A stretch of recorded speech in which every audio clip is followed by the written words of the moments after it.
coming across. Good afternoon, everybody. Everybody way in the corner there and everybody way in the corner there. First off, I got to thank MICHauto for putting this on. You know, what I love is hearing all the different speakers that come and the things that they're doing. I always leave any of these conferences, anything that MICHauto is doing, far more optimistic than I came into the room. So kudos to you guys. And also, thank you, Sandy Barua, for the perfect setup to, I think, what Joe and I are going to talk about. I'm going to talk, I don't know, I haven't timed myself, I'm guessing 4 or 5 minutes on this new EV reality check. Then Joe's going to get up, and then we're going to do the sort of tag team thing with 1-minute answers to questions that are being flung at us off the screen. But first, let's get into this whole EV reset thing. You know, let's go back just 2 years ago. Just 2 years ago. There was a feeding frenzy on anything to do with EV. Wall Street was going crazy about it. All these new startups were hitting the market. They were all doing IPOs or SPACs, which got them into the market even faster than they ever could have gotten into in the first place. And the market capitalizations of these companies were staggering. They had never built one vehicle, and they had market caps bigger than GM or Ford. Extraordinary. And everybody had this idea that they were going to be the next Tesla. Or investors thought, I'm going to invest in the next Tesla. I'm going to make all kinds of money on this. And it was FOMO all over the place, the fear of missing out. And so it kicked off a feeding frenzy in the stock market, and with all kinds of investment going to anything electric. That was then, just 2 years ago. Let me quote you, as of yesterday, the stock price performance of these cars, or car companies, the startups. Rivian, down 78%. Fisker, down 90%. Canoo, down 96%. Lucid, down 89%. Nikola, down 89%. Arrival, whose shares hit $359 2 years ago, are now trading for $1.30. Bollinger bought out. Lordstown Motors, bankrupt. Electric last mile delivery, bankrupt. But you know what? To me, this was completely foreseeable. You know, I write an op-ed piece for Wards every month, and I want to read to you, just a few minutes, not even a few minutes, an article, an op-ed piece that I wrote in 2018. And it went like this. Over the next 3 to 4 years, more than 100 BEV models could go on sale, up from 12 today. This was 2018. They will attract some attention, but once most shoppers look at the sticker prices or discover the monthly lease payments, they'll move on to something more affordable. Since automakers are mandated to sell specific percentages of BEVs or face fines, they'll be forced to offer big discounts. They will lose a lot of money. Dealers will be reluctant to order more BEVs because they don't want to get stuck with slow-selling models that need massive support from the factory. Residual values will plummet, as we've already seen happen with BEVs, because there's even less demand for them as used cars. Anyone who purchases a BEV will be horrified to see how fast it depreciates. And because residual values determine lease payments, the lease rates on new BEVs will shoot up unless the factory runs in to subsidize them and lose even more money. Meanwhile, the media will pounce on how much money the car companies are losing on their electric cars. They'll run stories on how BEV sales are missing their targets, and they'll discover the abysmal resale values of these cars. It won't take long before most of the country believes BEVs are a bad choice and best avoided. I wrote that 5 years ago. I don't think I would change one word today. So where are we today? Sandy set it up beautifully. EVs have become politicized. The Republican Party is in fact making attacks on EVs part of their talking points going into the presidential election next year. And they're getting an audience for all this because for a lot of people, this just sounds right. Number one, they don't believe in climate change. They think EVs are stupid, and they think the government's trying to shove it down their throat. They want nothing to do with them. And sure, look at what's going on. Ford Motor Company is the only one that publishes its EV earnings, or lack of earnings. Ford Motor Company is going to lose $4 billion on its electric vehicle program just this year. And they're not going to make money next year, and not going to make the money after that. Now, I give Ford a lot of credit. They're the only automaker with the guts to publish their earnings on electric cars.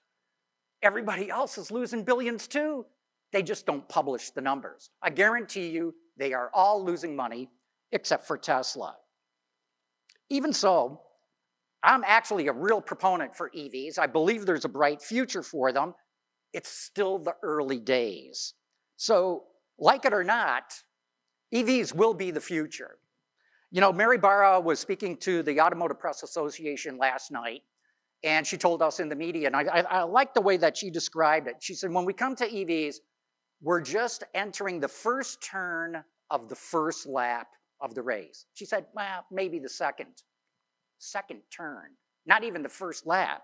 She says, EVs are the end game, and you want to get there as fast as possible.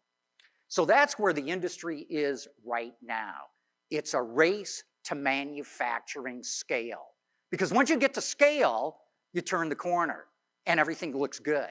And you know, a rule of thumb in the automotive industry is you have to reach at least 80% capacity utilization in an assembly plant to be profitable. Rule of thumb, it varies, right? But once you go over that break-even point, every unit you build is pure profit.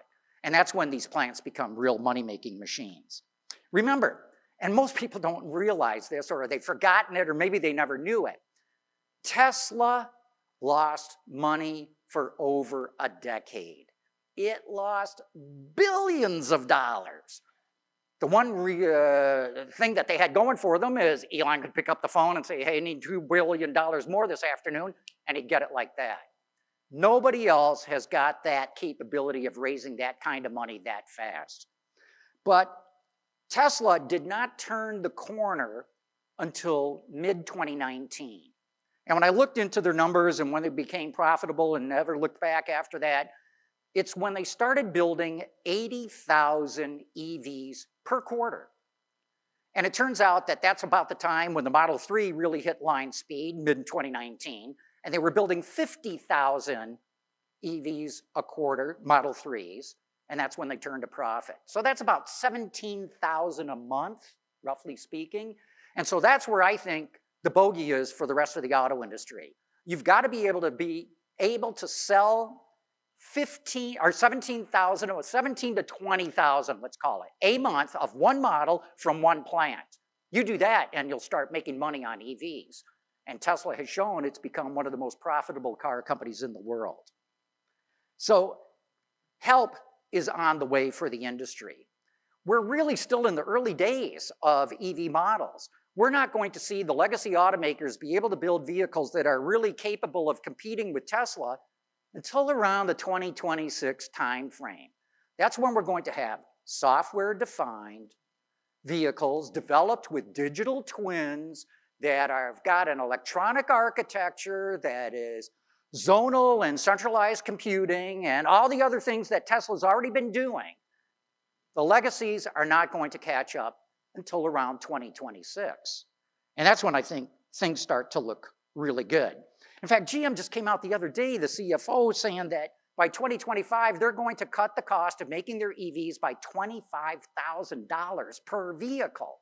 That's a staggering announcement from GM. Now, that includes getting ZEV credits too, so it's not just pure efficiencies. But it's also good from the US standpoint, and Sandy Barua alluded to this. It's a national security issue. We've got to be able to, as the United States, make all these vehicles and use the raw materials ourselves from here. I attend the SAE's North American International Powertrain Conference every year. I'm the only media person that's allowed into it.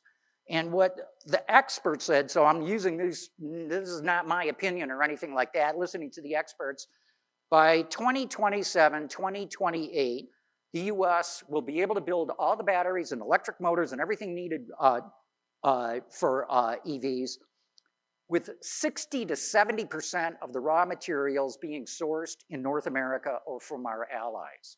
Now that still leaves us a chunk where we're dependent on China, but that's a massive acceleration in terms of being able to source the raw materials that we need.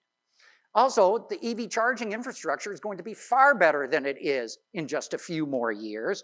Tens of thousands of chargers are just going to be added in the next year alone. So I believe the hockey stick inflection in terms of sales of EVs in the United States will probably happen in the 2027 timeframe, somewhere around that. That's when I think the average consumer will say, you know what, I think an EV, that just makes a lot of sense for me to go out and buy.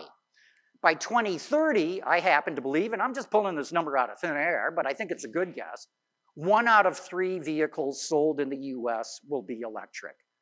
Now that's not the 50% that the Biden administration's been talking about, but I've always felt this 50% was a stretch goal. You know, if you ask for 50, maybe you get to 30, but if you ask for 30, you're not even gonna get to 30, so you may as well ask for 50. And so 33% market share by 2030, that's about 5 million EVs, I think is a pretty good number. So what about those people who don't believe in EVs, think they're stupid and want nothing to do with them? How do you change them? Yeah, we need well-designed cars, we need EV cars. We need them in different market segments at different price points with different styling needs and different needs of different peoples from different brands and all that. But I think the game changer is going to be what they call bidirectional charging. That's where you plug your car, electric car, into a socket at night, and you fill up that battery with cheap electricity, and then you go to work, or maybe you stay home and you leave it plugged in, and you sell that electricity back to the utility at high demand times during the day. Now, there's been other studies done about this, but they think that EV owners could earn up to $1,500 a year by arbitraging electricity, buying it cheap and selling it high. And when I think everybody starts to learn that, wow, I can make $1,500 with this electric arbitrage, maybe an EV is really what's right for me, because I can essentially, not including insurance and maintenance, all that, but from a pure fuel standpoint, I can drive for free.